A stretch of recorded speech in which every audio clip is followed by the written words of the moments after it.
Bonjour à vous, bienvenue sur la chaîne de l'univers de l'ange. J'espère que vous passez un très bon week-end, un bon dimanche. Voilà, donc nous sommes le dimanche 5 janvier 2020 et il est 13 heures passées. Voilà, donc aujourd'hui c'est la fête d'Épiphanie.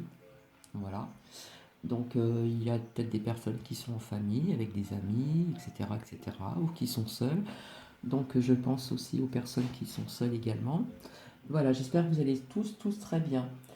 Là, ça va être une capsule, je vais vous faire partager certaines choses, entre autres l'éveil du cœur. L'éveil du cœur, je vais vous partager aussi l'éveil du cœur, l'écran télé et nous, et puis un petit peu de blablabla. Donc je vous dis à tout de suite. Vite fait, on fait un petit tour en arrière. En ce qui concerne, je pense, une de mes vidéos d'hier, donc le samedi 4 janvier 2020, oui. Je vous avais montré une pomme de pin qui venait de Bugarache. Je vous avais expliqué aussi qu'on voyait comme un vieux visage, hein, comme une vieille âme. Voilà. Chacun peut l'interpréter comme il veut. Cette pomme de pin, je l'ai ramenée de Bugarache et de temps en temps, je pose mes mains dessus et ça me donne de la bonne énergie. Qu'est-ce que je voulais vous dire aussi? J'ai oublié, enfin, je rattrape mon erreur d'hier. Hier, je vous ai parlé, comment dire, euh, tu- tu- tu- tu- tu- tu- hier. Hier, je vous ai parlé de cette image que j'ai eue, avec cette première agate. Je l'ai toujours à côté de moi, même quand je dors, elle est à côté de moi. Parce que depuis que j'ai cette agate, j'ai des, je dirais pas des flashs, mais j'ai des images qui me viennent. J'essaye de comment dire, de saisir un petit peu leur message. Et je vous avais dit euh, que l'été, donc j'ai dit cet été, donc c'est l'été dernier, hein, donc on était en 2019, j'avais eu ces images de feu importants avec la Sainte Vierge. Voilà. Donc ça, je tenais à réparer cette erreur. Et j'ai eu deux fois, je pense que je vous en ai parlé aussi lors d'une de mes vidéos. J'ai vu aussi, je sais pas, on m'a transmis une image, je peux pas vous dire, voilà, c'est comme ça, de personnes en panique, hein. Je voyais des personnes, des êtres humains en panique. Et j'ai eu cette image, cette vision qui est revenue il n'y a pas très très longtemps. Donc euh, je pense que c'est un signe, un message qu'on me transmet pour vous le transmettre également. Donc euh, je pourrais dire que je pense que ça va concerner l'année 2020 qui va énormément bouger. Il y aura une dynamique assez forte, des vibrations assez intenses aussi. Voilà. Voilà, c'est du blabla, hein. Je reviens un petit peu encore en arrière. J'ai oublié de vous dire en ce qui concerne la pomme de pin qui venait de Bugarache. Euh, voilà, c'est une montagne. Peut-être qu'il y en a qui connaissent, d'autres qui ne connaissent pas. Si cela ça intéresse, je vous invite d'y aller et rechercher Bugarache. Voilà, c'est une montagne où je vous ai dit qu'il y avait des très bonnes énergies. Et je vous avais dit aussi qu'on disait qu'il y aurait des extraterrestres, mais je me suis trompé, c'est des intraterrestres. Intra, c'est sous la terre. Puisqu'ils vendent aussi des cartes postales où on voit des ovnis. Voilà. Il y a de très très bonnes énergies. Je vous avais dit également qu'il y avait un petit village que j'avais visité. Je vous avais expliqué que c'était des personnes comment dire, qui faisaient ils faisaient leur potager eux-mêmes, sans produits chimiques, etc. Tout est bio, tout est naturel. Euh, la déco est assez spéciale, mais j'ai beaucoup aimé quand même. Voilà, des décos aux fenêtres, aux portes, hein, tout ce qui est un petit peu dans ces énergies-là. Voilà, je vous avais dit que j'aimerais bien y retourner et j'espère y retourner. Alors je dis pas j'espère, puisqu'il faut être positif. Je vais y retourner un jour. Voilà. Alors en ce qui concerne ce qui s'est passé, je vous ai dit hier donc à Villejuif, hein, l'homme au couteau, hein, je l'appellerai comme ça, un assaillant entre guillemets. Euh, donc j'ai pu apprendre dans les réseaux sociaux, hein, puisque je ne regarde plus tellement les chaînes comme BFM Télé, etc. Hein, puisque il y a des fausses informations où on ne vous dit pas tout, etc. Donc on en parlera un petit peu plus tard. Euh, En fin de compte, je vous ai dit hier dans l'une de mes vidéos, donc ça devait être la 67e, je ne croyais pas à ce, comment dire, on dit tout le temps qu'ils sont, comment dire, ces personnes sont psychologiquement, psychiquement touchées. Donc en fin de compte, j'ai pu découvrir à travers les sociaux euh, que finalement c'était quand même un acte terroriste, hein, puisque ça a été saisi donc comme acte terroriste. Donc malheureusement j'avais raison et je vous avais dit que ça allait s'amplifier, hein, ça allait continuer. Donc j'ai trouvé important de vous en parler parce que c'est un peu effrayant parce que bon, maintenant nous sommes à l'abri de rien. Voilà, ça peut arriver n'importe quand et à n'importe qui.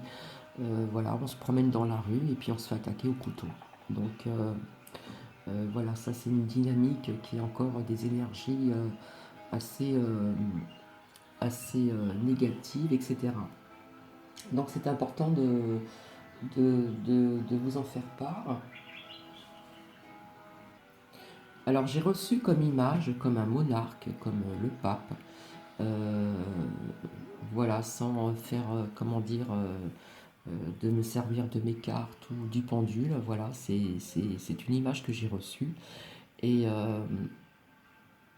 j'ai reçu comme image ce monarque, ce pape, hein, puisque je l'ai eu en vision comme tel, comme je vous l'explique. J'ai vu quelque chose de pas bon sur cette personne qui est quand même assez importante, hein, qui se trouve en Italie. Donc je n'en dirai pas plus. Donc il se passera quelque chose pour ce monarque, pour ce pape, je pense cette année ou au début 2021. Voilà. Donc c'est ce qui m'est venu et je vous le partage. Donc voilà, on verra bien par la suite. Alors n'oubliez pas donc la pleine lune du 10 janvier 2020. Donc pour les personnes qui veulent recharger leurs comment dire, minéraux, leurs pendules, même leurs oracles, etc., bah, ça va être bientôt le moment. Donc comme je vous ai toujours dit, l'axe de la pleine lune, on dit toujours une date, mais on peut, comment dire, recharger nos minéraux un petit peu avant et un petit peu après. Donc il n'y a pas de souci de ce côté-là. Donc nous allons revenir donc en ce qui concerne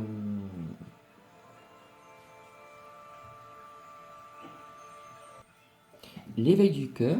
Donc je vais vous partager ça, je trouve que c'est quand même assez important. Donc voilà, là ça reste une capsule et par la suite je vais vous faire deux vidéos différentes pour des guidances. Donc il y aura une première guidance, ça sera la 68e vidéo et une autre guidance qui sera la 69e vidéo si je ne me trompe pas. Voilà. Par contre, si vous voulez vous abonner, il n'y a pas de souci, vous pouvez très bien vous abonner à ma chaîne, au contraire. J'ai vu que ça venait tout doucement, mais comme on dit, sûrement. Et si vous avez aimé, un petit like, un petit pouce bleu, ça me ferait vraiment plaisir. Donc je vais revenir, donc je vais vous faire partager l'éveil du cœur. Alors avant de commencer, donc de vous faire partager l'éveil du cœur, voilà ce que je peux vous montrer. Ça a été euh, offert dans une boutique avec quelque chose dedans. Donc c'est de la création, comme vous le voyez. C'est fait à la main. Donc je trouve que j'ai été agréablement surprise. Voilà, c'est jazzy, il y a des petites étoiles, tout ça c'est fait à la main. Je ne sais pas si on voit très très bien. C'est de la broderie. Voilà, dans un tissu un peu crème. Voilà, je trouve que c'est plus sympa de revenir à la création au lieu de vous envelopper ça dans des papiers cadeaux comme ça. Et voilà, ça se ferme.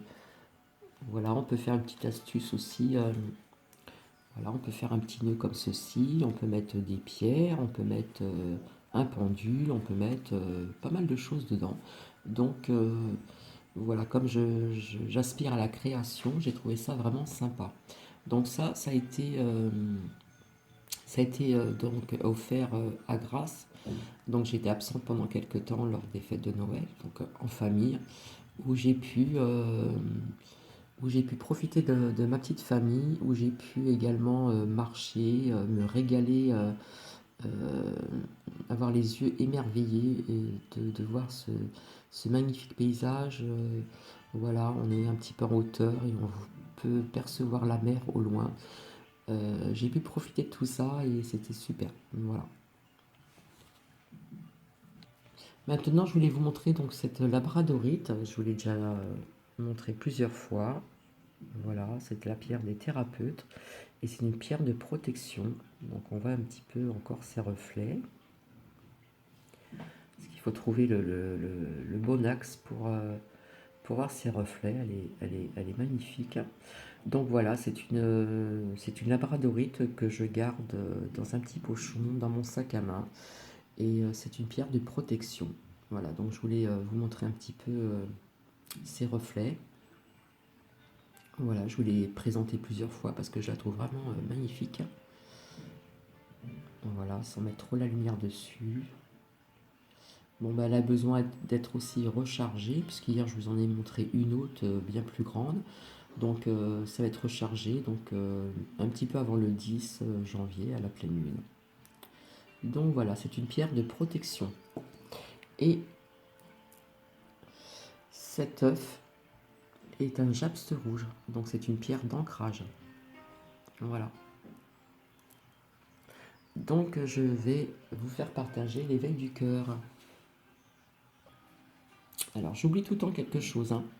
Donc je vous ai montré donc ce bracelet qui est en jaspe dalmatien. Donc je le porte sur moi pour arrêter une dépendance en ce qui concerne la cigarette. Donc ça fait effet tout doucement. De toute façon, bientôt il va falloir que j'arrête de fumer hein, pour cause de santé. Euh, Là c'est comment dire le quartz rose. Donc c'est un bracelet en quartz rose.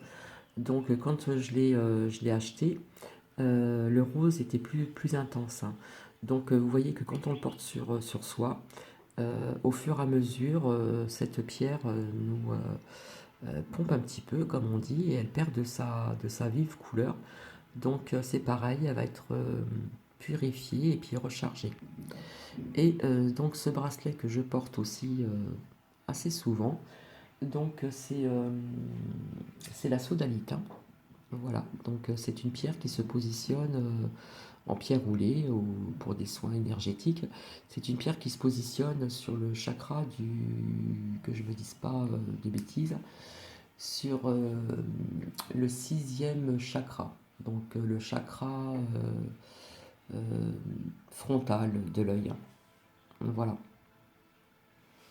Quant à cette bague, c'est pareil, c'est une pierre qui se positionne sur le sixième chakra. Voilà, le troisième œil. Allez, on arrive en ce qui concerne l'éveil du cœur. Alors, en ce qui concerne l'éveil du cœur, donc c'est la divinescence. Voilà, c'est très important puisque nous sommes amenés depuis un certain temps à vivre, comme je vous le dis tout le temps, dans une vie un petit peu, comment dire, superficielle. Donc je trouve qu'il est important de revenir à l'essentiel, à l'authenticité, etc. Donc voilà, pour les personnes aussi qui ont le cœur fermé hein, par telle ou telle situation, il est important aussi d'ouvrir son cœur.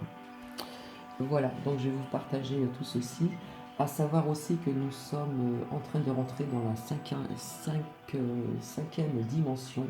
Donc ça c'est un sujet auquel je pourrais vous faire partager ceci bien plus tard, parce qu'il y a plein de choses que je devais aussi vous faire partager, en ce qui concerne aussi être à l'écoute de son corps.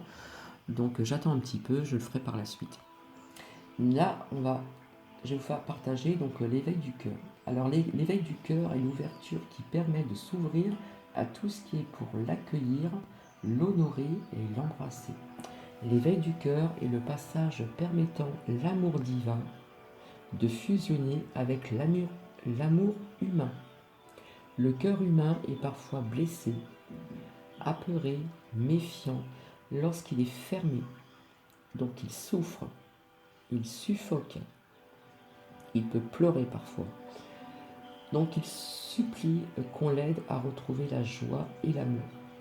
Lorsque l'amour inconditionnel nous a investis et qu'il a pris possession de nous, il transforme les je t'aime, je suis amour et les je donne en je reçois. Et ça donne et ça reçoit. Donc c'est un partage. Donc il n'y a rien à développer pour être amour, car nous sommes déjà amour.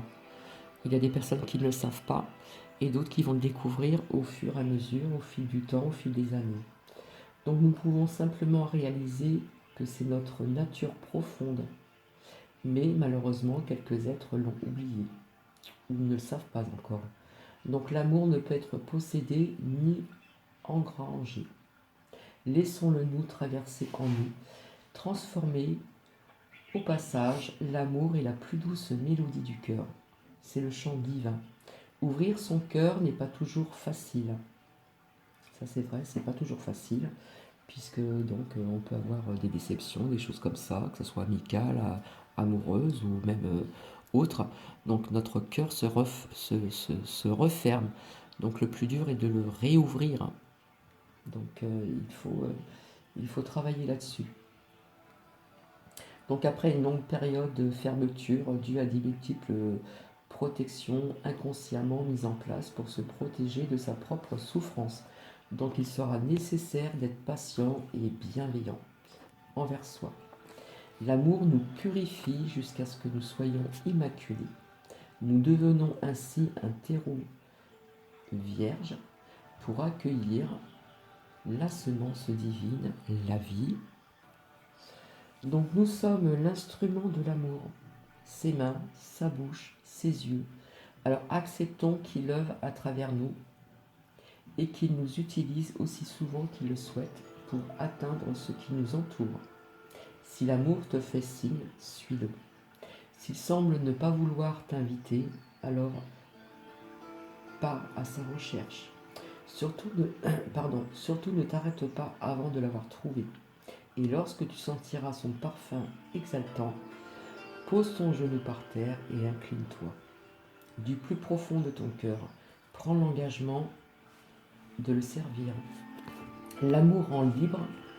Si tu te sens enfermé, c'est que tu as voulu le capturer. Alors ouvre-toi et demande-lui pardon. L'amour ne possède pas et ne peut être possédé. Amour et liberté. Son frère. L'amour n'a pas d'autre désir que celui d'être présent au cœur de chaque instant. Que ton oui à l'amour le fasse frémir pour qu'à son tour il te fasse frémir. Mais prends bien garde, car lorsque l'amour œuvre, il peut tout saccager. Il va te pétrifier, te démolir, te casser et te construire à sa façon, transformé et rayonnant. Tu seras un produit de l'amour. Donc apprendre à aimer est un chemin laborieux, mais combien gratifiant. C'est tout à ce à quoi aspire ton cœur. Donc offre-lui ce cadeau. Alors lorsque ton cœur s'éveille à l'amour, qu'il est, le voile de la séparation disparaît. Il peut alors rayonner et embrasser toute chose. C'est un retour à soi par le chemin du cœur, en un seul cœur. Donc voilà, il est important d'ouvrir son cœur, même si vous avez passé des moments difficiles, etc. Comme je vous expliquais, par certaines situations, sans le vouloir, le cœur se referme, le sentiment d'amour, que ce soit envers autrui, envers pas mal de personnes, se referme. Donc il y a un travail à faire pour être à l'éveil de son cœur et pouvoir vivre dans cette dynamique-là. Donc maintenant, nous allons passer à autre chose.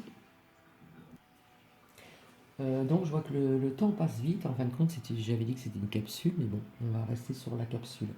Donc là, je vais vous faire partager donc l'écran télé et nous, tout ce qui est information, etc.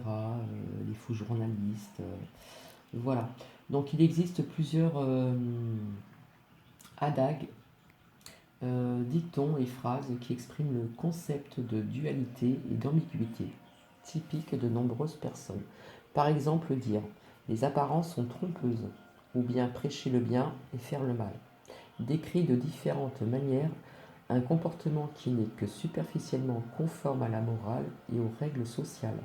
En réalité, les mêmes individus qui se targuent de détenir des vérités et qui se disent cohérents sont les premiers à montrer leur pire côté en privé dans une sorte de double identité. Ceci vaut aussi bien pour la religion que pour les principes de la vie en commun, au travail, dans la vie de couple et de famille. C'est-à-dire qu'il y a des sujets qui pointent d'abord du doigt ce qui ne va pas. Donc critiquant les actes ou les pensées des autres alors qu'ils font en cachette les mêmes erreurs ou partagent les mêmes opinions. Outre la pure hypocrisie, c'est une comédie qui se déroule tous les jours et se joue publiquement, tandis que les rares personnes qui ont la malchance de partager le quotidien de ces, énergumènes sont en contact avec leur côté le plus sombre. Donc le monde est plein de faux moralistes, diététiciens qui ont le visage propre et l'âme souillée. Le monde des réseaux sociaux a alors fait en sorte d'amplifier davantage cet aspect inhérent à l'aspect intime de nombreuses personnes. Donc ce qui est publié entre les posts et les images n'est ce que l'on veut montrer, et ce n'est pas toujours la vérité. Ainsi se créent deux réalités parallèles qui coexistent dans une même dimension, celle des personnes actives, brillantes, heureuses, respectueuses et normales, qui cachent quotidiennement la simple banalité de leur existence, et la masquant par le biais d'une autre réalité plus intéressante et partageable par les autres. Ce qui nous échappe, c'est que les mêmes personnes qui approuvent de l'autre côté de l'écran sont comme les autres, des gens perdus, déguisés en saints. Vivre sur deux fronts n'est pas seulement épuisant, mais aussi malsain, produisant des conflits intérieurs et nous éloignant de plus en plus de la version originale de nous-mêmes. Ainsi se développe un monde de gens malhonnêtes et de menteurs. Mais l'antidote est simplement de s'accepter tel qu'on est. Donc il faut travailler tous les jours pour faire un petit pas de plus vers la personne que l'on veut devenir et que l'on n'a juste qu'à présent que prétendu d'être. Donc revenons aux vraies valeurs, retrouvons ces véritables valeurs, l'authenticité, être authentique, pas de faux. On demande du vrai, du vrai. Réactivons nos cœurs, notre âme, redevenons vrais. Donc voilà, il est certain que sur certaines chaînes de télévision, que ce soit BFM ou autre, hein, on ne nous dit pas tout. Voilà, ça, je pense que tout le monde l'a compris. Hein. Je vois des exemples, les gilets jaunes, hein, une partie du peuple, comme je dis. À un moment, ils nous montraient plus ces manifestations. Hein, donc, ils nous disaient un certain nombre, c'était un nombre, enfin, c'était autre chose, etc. Bon, ça, c'est juste un exemple. Hein. Mais maintenant, bon, ben, tout ce qui est aux infos, etc., sur certaines chaînes, on ne nous dit pas toujours la vérité. Donc, ce sont des menteurs, je suis désolé. Voilà. Voilà en ce qui concerne donc cette capsule. Alors, par contre, pour finir, je vous ai partagé il n'y a pas très longtemps l'archange Raphaël, qui est l'ange de la guérison. Donc je vous avais décrit quelques petits passages que je vais peut-être retrouver vite fait. Voilà. La forme pensée de guérison. Voilà, je vous ai fait partager ceci il n'y a pas très très longtemps. Voilà, c'est visionné, etc. Donc si ça vous intéresse, j'aimerais bien voir des commentaires ou envoyer un mail pour que je puisse vous expliquer un petit peu mieux que cela. Et je voulais vous dire aussi que je m'en sers personnellement en ce moment et je vous expliquerai ceci bien plus tard. Voilà, donc j'espère que cette capsule vous a plu. Je vais vous laisser un petit moment. Je vais vous retrouver donc pour une autre vidéo, pour une guidance, et puis une autre vidéo pour une autre guidance. Donc si vous voulez vous abonner à cette chaîne, l'univers de l'ange, je vous y invite. Si cela vous a plu, ça me donnera encore plus de, comment dire, plus d'engagement envers YouTube, envers cette chaîne, voilà, que j'ai créée depuis un petit moment, où j'ai changé juste, comment dire, avant c'était la lithothérapie, et je continue toujours la lithothérapie, ça je veux que vous le sachiez. Je vous ferai partager d'autres minéraux. Euh, je tiens aussi à faire une formation de Reiki, je trouve que c'est très très important aussi. Et voilà, c'est très enrichissant également. Donc je vous dis à tout de suite.